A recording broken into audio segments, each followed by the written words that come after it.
matter of life and death. Greek doctors say spending cuts are risking lives.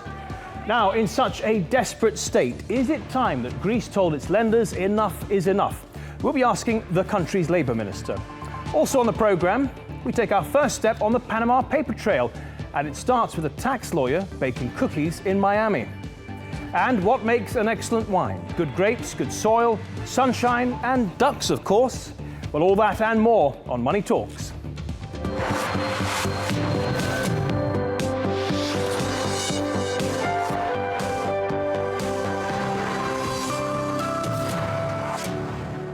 Hello, I'm Matthew Moore, and this is TRT World's new programme looking at the financial news that affects us all. Now, from our studios in Istanbul, we'll be bringing you the stories from around the world. As this is our first programme, we'd like to give you a quick idea of what you can expect on Money Talks. From Wall Street to Main Street, and the people in power, Money Talks. And so do we. From the Panama Papers... It was in existence when I started practicing in 1977. ...to world leaders, climate change, and the lighter side of business. Wherever there's money, there's a story. Money Talks helps the 99% navigate their changing financial world. With reporters around the globe, we look at how new technology can destroy jobs, but also create new opportunities. We put your business questions to the people who know, and take a look at who's winning and who's losing in the world of business. In short, we make financial news your business. Well, where better to start than in Greece, the most indebted country in Europe, constantly in crisis this entire decade. Well, Greece is cutting public spending to secure loans from the European partners, but it's a painful process. Over the past week, we've seen doctors and nurses staging a walkout because they say patients are dying in hospital corridors due to cutbacks in funding. The country's economy is still shrinking and unemployment is 24%. So what should Greece do next? In a moment, we'll hear from Greece's Labour Minister, George Katrogalos. But first, let's go to Athens to see how they got into the mess in the first place. In 2009, Greece admitted it had been understating its deficit figures for years. It was 12.9% of GDP, more than 4 times the European Union's limit of 3%. It raised alarm bells, and the country suddenly found itself out in the cold as financial markets refused to sanction further borrowing. By 2010, Greece looked certain to declare bankruptcy, threatening a new financial crisis across the Eurozone and potentially further afield. The so-called Troika, that's the International Monetary Fund, European Central Bank and the European Commission intervened, issuing the first of 2 bailouts worth around $272 billion. But it was barely enough to keep Greece afloat. Austerity measures designed to reduce the deficit were also biting. Unemployment soared and people took to the streets. Fast forward to 2016, and Greece has now had 3 bailouts, but things are still not looking up. Greece's economy has shrunk by around a quarter since 2010, and 1 in 4 people are still out of work. The debt has soared to more than $333 billion. That's 180% of GDP, a figure Greece simply can't repay. And though it's been promised debt relief, that's on the condition that it continues to carry out tough reforms, including spending cuts and tax hikes. So what lies ahead for Greece? Well, joining us from Athens is the country's Labour Minister, George Katrogalos. Minister, thank you very much for joining us. Now, the last time you and I met in Athens in July of last year, Greece had narrowly avoided being pushed out of the Eurozone by accepting harsher terms, more austerity measures. And quite frankly, it's the same scenario right now. You're going to have to accept more austerity measures, more pain. When is Greece going to default on its loans? We have now a breakthrough. I'm going to go back to that. Just to say that, as you mentioned, in July, we had to accept a very painful forced compromise that was the new memorandum, the new agreement with the Troika. We tried to avoid new austerity measures because it was clear that neither in Greece nor in Europe this recipe works. It is in a way more lethal, a cure more lethal than the disease, crisis itself. But now I think we are very close to a breakthrough because we have terminated this famous evaluation of our reforms, and that puts an end to a long political uncertainty that lasts at least till 2014. Right, so but right now you're paying only the interest on a vast loan. And, you know, if I was living in a house where I could only afford the interest, while the loan was getting bigger and bigger and bigger, I'd move house. The fact is, Greece can't afford to pay this loan, can it?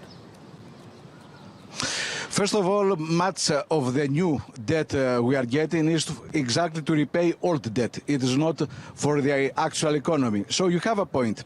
But my point is the following. For the first time, we have a roadmap for the reduction of the debt.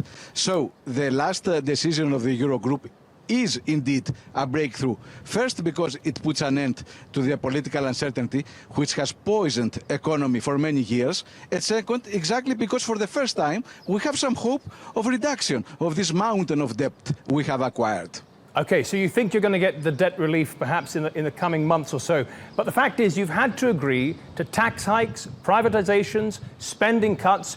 The Syriza party to which you belong is a socialist party. It promised the electorate it would fight the austerity measures. How can they trust you going forward? First of all, they have trusted us again. After we have accepted this painful compromise, we have gone to elections exactly because we had our mandate. Our mandate should be renewed again. And what we have promised to our electorate, and we are trying to keep this promise. We are going to respect our commitments. And indeed, there are a lot of neoliberal elements of austerity in the memorandum we have signed. But we are trying to incorporate these measures in a much more sweeping reforms. In other ways, we are trying to neutralize the austerity and the neoliberal measures of the memoranda with countermeasures of our own initiative. Okay, look. Looking ahead, Minister, to later this year, the Troika is going to want to see progress on labour reforms which you are going to be responsible for. It's going to make it easier to sack people in the future in the private sector. Are you going to support those reforms? Exactly the opposite. The Greek economy needs new posts, not new layoffs. But it is not a Greek issue that. Now in Europe, we have a confrontation of two different visions for its future. One, a neoliberal flexibility, full liberalization of the work market. Another one that wants to keep on with the tradition of social Europe, the European social model. That's why we have tried to Europeanize the discussion.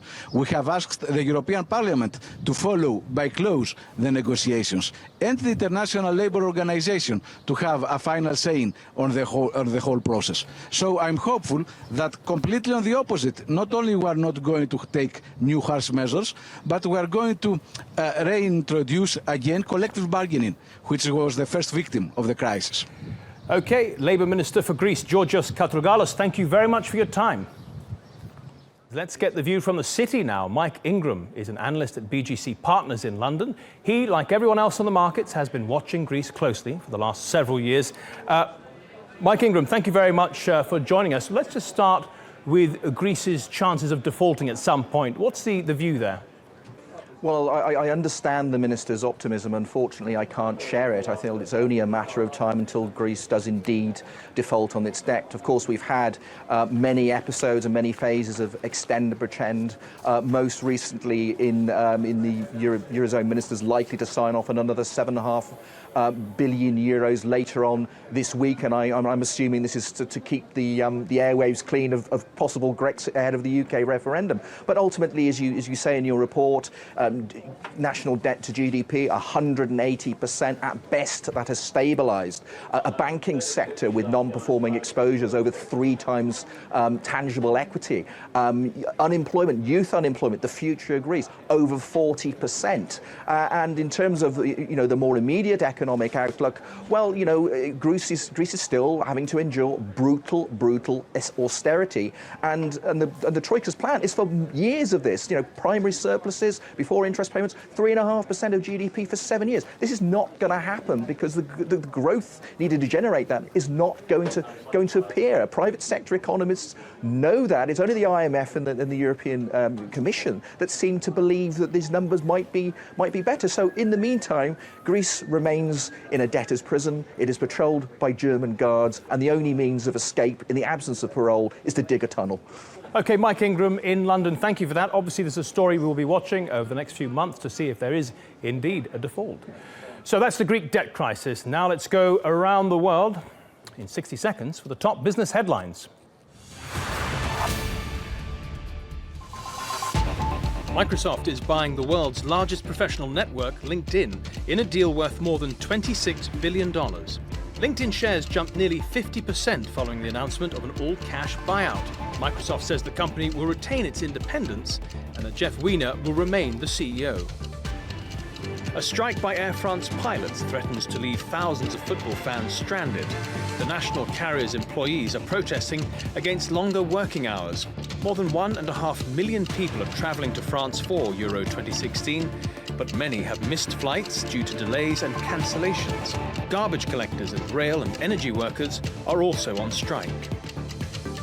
And South Korea's Lotte Group has scrapped plans to raise $4.5 billion through an initial public offering. It follows a government probe into embezzlement and slush funds. The listing would have been the world's largest this year. The stalled IPO will affect Lotte's plans to open more hotels and duty-free shops around the world. Well, plenty more coming up after the break on Money Talks. We take you to Miami for the first installment of the Panama Paper Trail. Find out how ducks are helping to make wine. And in Biz Q&A, we'll tell you what to do if you have a great idea for a nap.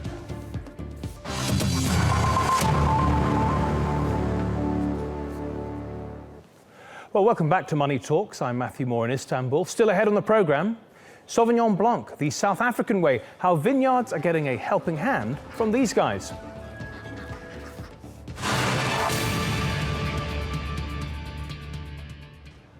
Now, all this week, we're taking a close look at the Panama Papers with our editor-at-large, Craig Kapitas.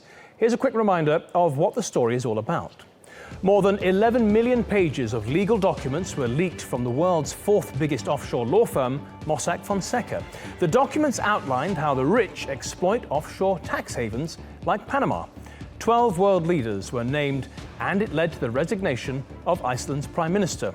A $2 billion trail led to the inner circle of Russia's president, and it embarrassed Chinese leaders whose relatives were named in the documents. And the president of the Chilean branch of Transparency International resigned after he was linked to at least 5 offshore companies exposed in the Panama Papers. Now, with the story far from over, we sent Craig to Panama to do some digging. Who are the lawyers and shell makers at the center of this Central American tax haven? Well, Craig made his way to Panama City, where Mossack Fonseca is headquartered, and from where the law firm runs 30 offices around the world. He also headed to Portobello in the north of Panama, where the long story of tax havens begins. But first, Craig traveled to Miami, where he met an offshore tax lawyer who now makes cookies. Decoding the Panama Papers is an exotic exercise. Here, in a warehouse outside Miami, is a solution to part of that puzzle. Eric Kaplan is a lawyer, world famous in cookie circles.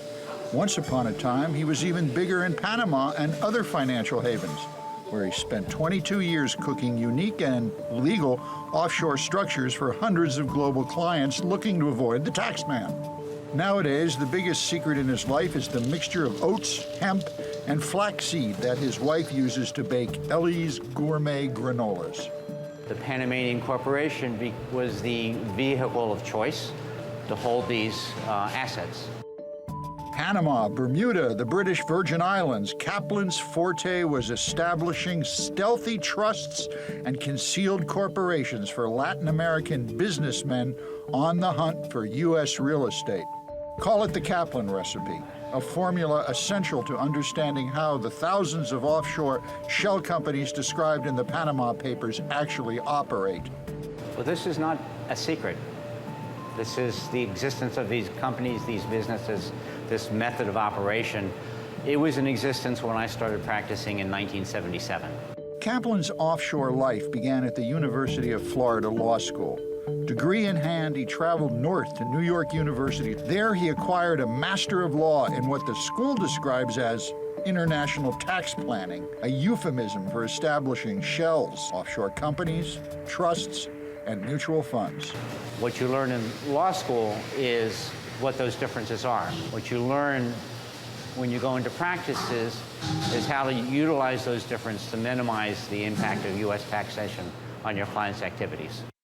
Back then, Latin America was in turmoil, and chaos is never a safe place for folks with deep pockets. U.S. real estate was an easy and secure place for Kaplan's clients to park their money. It is probably a cash cow for the Panamanian economy. It employs any number of lawyers, secretaries, administrative types. Cookies turned out to be a much safer bet. Any number of people using these things are in fact using them for bad purposes. There's any number of government officials who have been hiding their, I hate to say it, ill-gotten gains in offshore corporations, and that angers people. Unfortunately, getting caught up with that wave of anger are the legions of legitimate business people who have legitimate uses for them and are following the rules that apply to their situation. Stop that trillion-dollar scandal! Yet the Panama Papers have ignited more than another dispute over money between the have-nots and the have-yachts. Lawyers like Kaplan say the real question in hand is as simple as it is complex. Does the United States, or any country, have the right to extraterritorially enforce its domestic rules in another sovereign nation such as Panama? What the U.S. is attempting to do is to get them to change their law. They're not seeking to impose U.S. law. They're seeking to change their law so the business becomes more transparent, so the U.S. can find those people who are actually subject to U.S. tax. Do you think that's going to happen? No.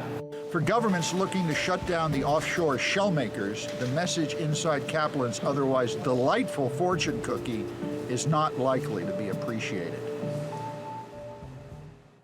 And Craig joins us in the studio now here in Istanbul for more on this story. Craig, the lawyer you were profiling in your report says, despite all the outrage that came out after the Panama Papers leak, things aren't going to change. No, they're not. The offshore business is ubiquitous. It's not going to change. In fact, the Mossack Fonseca disclosures represent less than 10% of the global trade in the offshore business. The fact is, there's just too much money involved in here. The vested interests aren't going to let things change. That's correct. And as the lawyers said, quite a few, if not the majority of these structures are completely legitimate. But in many instances, only in the sovereign nation where they've been established. And that's the problem. Right. Now, Eric Kaplan, the lawyer in your report there, he learned how to make these shell companies and how important they are and how to distinguish them at law school, and then he went on to practice it. It's systemic, isn't it? It's from when they're educated to when they're practicing. It's part of the system. Oh, these courses are still being taught at major law schools in the United States, in fact, throughout the world.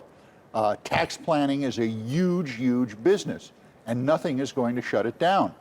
Okay, Craig, thank you very much for that. We're going to be seeing you later in the week. As we said, this is the first part of a series we'll be running all week on the Panama Paper Trail. Follow Craig in tomorrow's episode. He'll be taking us on a history tour of how Panama became a central player in the world of offshore tax havens. I'll make sure you join us for that here on Money Talks.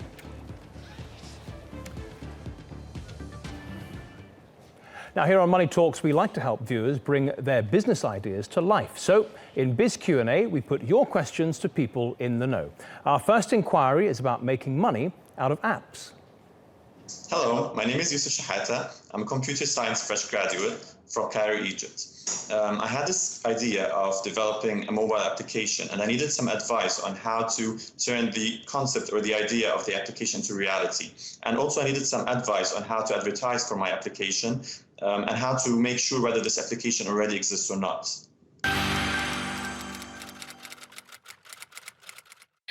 There are a lot of people out there with great ideas and who want to develop their own apps either for their businesses or for personal reasons, but they don't really know how or where to start. So it's very important to define the strategy, know the purpose of the app, study the market, and have some knowledge of the app stores. Then there are different options to how to build this app. The first one is to hire a freelancer developer, to either have an agency, or people choose to use app building platforms like Good Barber to build their own app without needing to have coding skills, needing to pay a lot of money, or achieve this goal easily. Well, now let's take a look at some of the big stories developing over the next 24 hours. The US Federal Reserve starts its two-day meeting to decide whether to raise the interest rate or continue holding off until the US economy improves. France's Senate will begin debating the proposed labour reforms. The government there is pressing ahead with the law despite stiff opposition and strikes. And the latest video games, virtual reality gadgets and consoles will be on display in California as the E3 2016 gaming conference kicks off in Los Angeles. Now, when you think about making wine, I'm sure ducks aren't the first thing that spring to mind, but at one vineyard just outside Cape Town, they're absolutely crucial. Charlotte Dubinsky has the story and a warning. Her report does contain a lot of puns about ducks. Twice a day, this quack squad of killer ducks is released. Their mission? To seek out and destroy thousands of snails that threaten the vines. They've taken to it like, yes, a duck to water. And the special thing about the Indian runner duck is that he can take the snail from the wine stick, okay? And he can take also get the eggs of the snail under the ground and eat it all up. Where you get your pesticides, when you spray it, it doesn't work underground, so the Indian runner duck can get it from the ground, underneath the ground, and eat the eggs also. And they get through a lot, clearing up to a whole hectare a day. Standing upright, they can slip through the vines without causing any damage. Though the idea may sound a little quackers, it's not new. Ducks have long been used to control pests in Asia. Thanks to their busy bills, this vineyard has been able to cut back on using pesticides. But they have other benefits too. The Indian runner ducks are not only very effective pest control in our vineyards, but they're also a very, very good source of fertilizer. So the digestive system from in to out is basically an hour. So whatever the ducks eat in the vineyards get deposited straight back into the vineyards, gets worked into the ground, and very good rich soils for good growth of our vineyards. It started as an experiment back in 1983 with 6 ducks, but this flock has grown. It's now 1,100 strong, and they're such a key part of this business, they've even made it onto the bottle. Who would have thought an army of ducks would one day be running a vineyard? Charlotte Dubinsky, TRT World. Well, a great report from Charlotte there. You've been watching Money Talks with me, Matthew Moore, in Istanbul. For now, stay with TRT World for the latest headlines after the break. Thanks for watching.